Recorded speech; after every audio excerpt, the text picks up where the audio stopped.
Are we just trying to make ourselves feel better?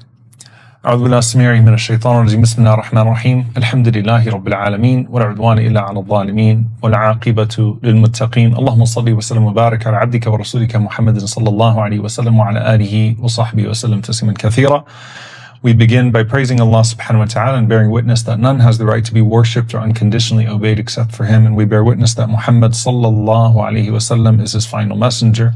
We ask Allah to send His peace and blessings upon Him, the prophets and messengers that came before Him, His family and companions that served alongside Him, and those that follow in His blessed path until the Day of Judgment. And we ask Allah to make us amongst them. Allahumma ameen.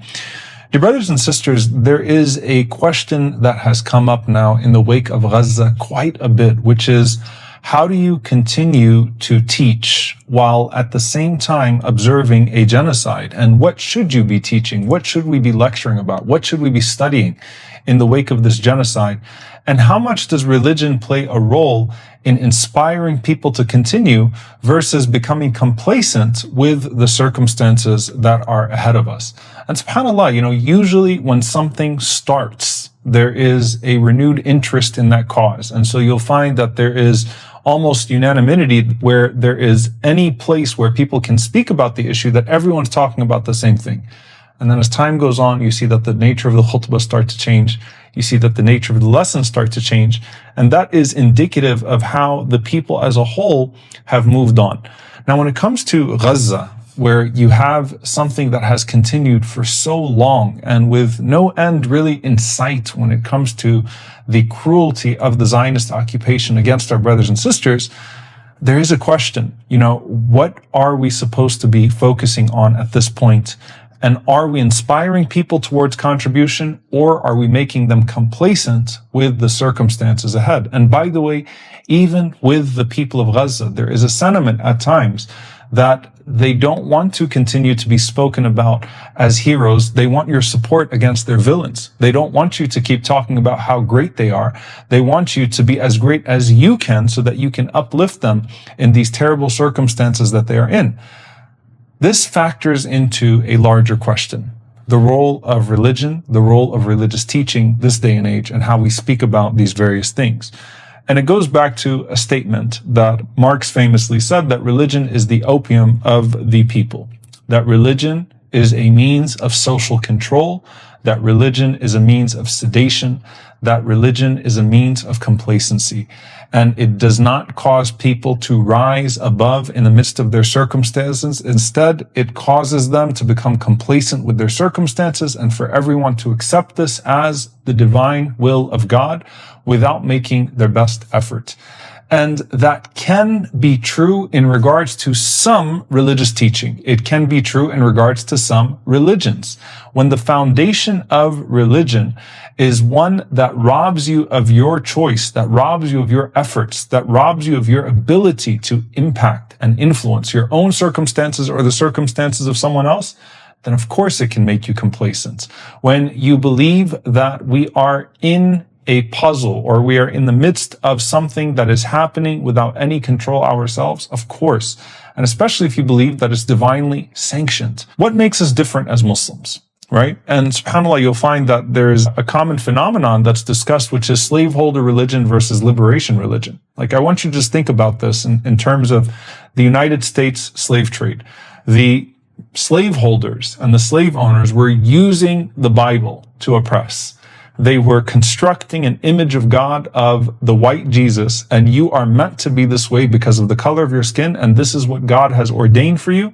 And even if they don't call it a caste system, it effectively becomes that you are like this because of something that you did or something that you deserve. We are like this because of something that we are privileged with and something that God has given to us. On the other hand, you have what would be the slave's theology, if they're able to see through that and to combat that. Right? And if you think about the up to 30% who were Muslims of the slaves, right? What were they reading from the Quran? How were they interpreting the Quran and the Hadith to fight back and to be inspired towards the revolts that we read about today, where they sought to break the chains of slavery using religion, using religious text, and aspiring for something greater? So it comes up with, something, subhanAllah, that I've been talking about these days, which is the fada'il of Asham, the fada'il of the place, the virtues of the land of Asham, the virtues of Al-Aqsa, and all of these divine implications of this land that we see right now. And there's a question that is to be asked, and I believe it's a well-meaning question, by the way, which is, how much should we be talking about this right now? Should we just be talking about every single khutbah, the importance of fighting for the innocent? And we should be talking about fighting for the innocent. Should we be talking about just the current reality? Or should we draw from the past and paint a picture of what the future is that Allah subhanahu wa ta'ala has promised for us? And how does that factor into our efforts today? It is a well-meaning and well-grounded concern. How do you talk about these things? And here's what I want to, inshallah ta'ala, focus on. What makes Islam so perfect and what makes it so balanced is that it allows us to both be content with that which is out of our control and then to rise to the best potential of that which is in our control and to trust Allah subhanahu wa ta'ala along the way. Meaning to trust Allah subhanahu wa ta'ala that when we make efforts, those efforts will be blessed, they will not be in vain. And when there is no effort for us to make and we just have to submit ourselves to something that is so beyond our control, alhamdulillah, alhamdulillah, alhamdulillah, we trust Allah subhanahu wa ta'ala. But I ask you, the Sahaba who used to speak about Jannah, who used to speak about the conditions of the shuhada that had passed before them, when the Prophet ﷺ would speak to them about that condition, when Allah would reveal verses, وَلَا تَحْسَبَنَّ الَّذِينَ قُتِلُوا فِي سَبِيلِ اللَّهِ أَمْوَاتًا. Don't think of them as dead. Don't say about them that they're dead.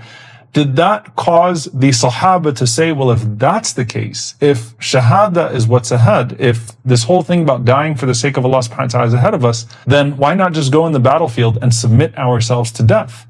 If it was just a matter of being content and becoming complacent and being sedated, then Khalid ibn al-Walid radiallahu ta'ala anhu would have died in a battlefield. But he kept on winning battle after battle after battle. You see that the Sahaba always had that extra push, that extra zeal to win a battle. And subhanAllah, you find that that extra step came from their sincerity, because as much as they wanted to die for Allah, they wanted to win for Allah subhanahu wa ta'ala as well. They wanted to do good for the sake of Allah subhanahu wa ta'ala as well. And so they were content that if they were to be struck in the midst of that, that what Allah had promised them was greater. But that did not impact their zeal in the battlefield itself. What does this mean today for us when we talk about the cause of Al-Aqsa, when we talk about, the role of religion, when we talk about the past of this blessed land, and when we talk about its future?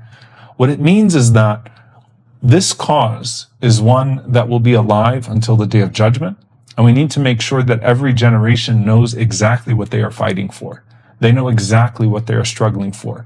What inspired Salah ad-Din al-Ayyubi rahimahullah ta'ala, beyond the brutality of the crusaders against this ummah, was his knowing the special virtues of that place and striving and striving and striving and striving. So it's important for us to not be sedated, but to be inspired, to not be complacent, but to contribute, to light a fire in our hearts towards something that perhaps we did not recognize was meant to be the central focus of our lives at this point. And so I want to take you to something that happened in the Battle of Uhud. And it was the narration of Anas ibn Nadr radiallahu ta'ala anhu that can help us all sort of think about how the deen of al-Islam, how this religion that we have is meant to give us that extra push, meant to give us that extra zeal, even when the circumstances become overwhelming. And this narration about Anas ibn Nadr radiallahu ta'ala anhu is so profound because he was a man who missed the Battle of Badr. And because he missed the Battle of Badr, he's the uncle of Anas ibn Malik radiallahu ta'ala anhu, he kept telling the Prophet ﷺ that if Allah gives me another chance, then Allah Azza wa Jal will see what I will do. Allah subhanahu wa ta'ala will see the sincerity in my strive. And here you have Anas ibn Nadr radiallahu ta'ala anhu. And he was approaching the battlefield of Uhud when most people were fleeing the battlefield. Why were they fleeing the battlefield? Because they thought that it was over. They thought that they were being killed. They thought that they were being routed. And so they were running away from the battlefield. Anas ibn Nadr radiallahu ta'ala anhu was actually running towards the battlefield. And he said, Inni la ajidu ra'ihat al-Jannah. I can smell Jannah ahead of me. I can smell paradise ahead of me. And so he's going forward. And as he's going forward, he sees some people that are sitting in the battlefield. I want you to think about it. The dust is flying everywhere. The sound of the murder of companions is all around. It's a very harsh scene. It's a very depressing scene in the middle of the battlefield. But what made it worse? Anas ibn Nadr radiyallahu ta'ala anhu says to these people, "Ma ajlasakum?" Why are you sitting? And they responded and they said, "Qutila Rasulullah sallallahu alaihi wasallam." The Prophet sallallahu alaihi wasallam has been killed. They thought that the Messenger of Allah sallallahu alaihi wasallam had been killed, and there are two explanations for this. One of them is that they killed Mus'ab ibn Umayr radiyallahu ta'ala anhu, and Mus'ab radiyallahu anhu looked so much like the Prophet sallallahu alaihi wasallam that some of the enemies actually thought they killed the Prophet sallallahu alaihi wasallam. And then others shouted out that we killed the Prophet sallallahu alaihi wasallam as a means of demoralizing the Muslims. And there's a reason why the enemy tries to strike your symbols. And there's no greater symbol than the Prophet sallallahu alaihi wasallam. Now, at that point, what's going to inspire you to keep going? What's going to push you to go forward? Where if your leader and the central human being in your life, the Prophet ﷺ, is dead, what's going to keep you going? And so he responds and he says, "Wayhakum." He says, "Woe to you. Qumu famutu ala ma mata alayhi." Get up and die for what he died, sallallahu alaihi wasallam. Now keep in mind, subhanAllah, that the end of Uhud is the Prophet ﷺ finding the mutilated body of Anas ibn Nadr radiyallahu ta'ala anhu. He was only recognized by his fingertips. And he is the man, and like him, that Anas ibn Malik says, the ayah, min al-mu'minina rijalun sadaqu ma ahadullah alayh, faminhum man qada nahba, wa minhum man yantadir, wa ma baddalu tabdila, that from the believers are those who are truthful to the covenant that they made with Allah subhanahu wa ta'ala. Some of them have an opportunity to prove it at the moment, and some of them are made to wait, wa ma baddalu tabdila, and they have not changed their resolve at all. The end of the battle of Uhud is the Prophet ﷺ finding Anas ibn Nadr radiyallahu ta'ala anhu in the battlefield, absolutely mutilated. But at the same time, we take from what happened with Anas ibn Nadr radiyallahu ta'ala anhu a very important lesson for the moment that we are in right now. We have to teach people about the importance of the cause, especially when the cause feels like it's being lost. We have to teach people about virtue, especially when they can succumb to despair.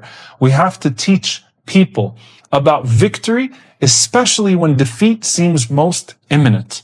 And we have to inspire each other. وَتَوَاصَوْا بِالْحَقِّ وَتَوَاصَوْا بِالصَّبْرِ. We have to push each other towards good. Now, if the type of religion that we are hearing about right now is one that is entirely disconnected from the situation, that's a problem. That is a problem.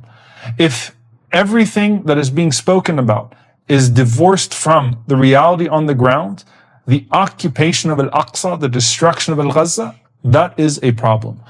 But if we are talking about our deen and noting that our deen is meant to survive, and we are pushing people and inspiring them to recognize that no matter what effort they put forth, the outcome will be blessed, either for them in this life or the next. وَالْعَاقِبَةُ لِلْمُتَّقِينَ, that victory is for the believers. Alhamdulillah Rabbil Alameen. That is not the opium of the people. That is the inspiration of the people. And that inspiration comes from knowing that no effort will be in vain, that no life will be lost in vain, that nothing will be done for Allah subhanahu wa ta'ala except that it will remain, and everything else will disappear. Every effort that is made not for the sake of Allah subhanahu wa ta'ala will do nothing for you in the hereafter, but every effort that is made for the sake of Allah subhanahu wa ta'ala will uplift this ummah and will lead to your reward in the hereafter as well. So we shouldn't just be talking about deen and talking about some abstract concept or some theology that is divorced from that reality. We should be talking about reality and theology at the same time, because they are intertwined and interconnected. And the one who has Allah subhanahu wa ta'ala will always strive longer and strive harder, because they believe in something that cannot be captured by any enemy and that cannot be encompassed by any worldly reward. They believe in Allah, they believe in Jannah. And so Let's not talk about our religion as something distant. Let's not just make ourselves feel better about the situation and say, oh, well, this is the way it's meant to be. Oh, well, this is how it's going to be. Instead, let's think like Anas ibn Nadr radiallahu ta'ala anhu. Why are we sitting? Why aren't you doing more? And let's push ourselves. And the believer who is truly in a state of introspection will always look for that next step. And we ask Allah subhanahu wa ta'ala to inspire our hearts, to activate us, and to activate through us. We ask Allah subhanahu wa ta'ala to move us for this ummah and to move us in a direction that's pleasing to Him. And we ask Allah subhanahu wa ta'ala that we not only strive in a way to where we have clarity about what we're striving for, but that we are able to leave behind us clarity so that the next generation knows exactly what they are to strive for as well. Allahumma ameen. Barakallahu feekum. Wassalamu alaikum wa rahmatullahi wa barakatuh.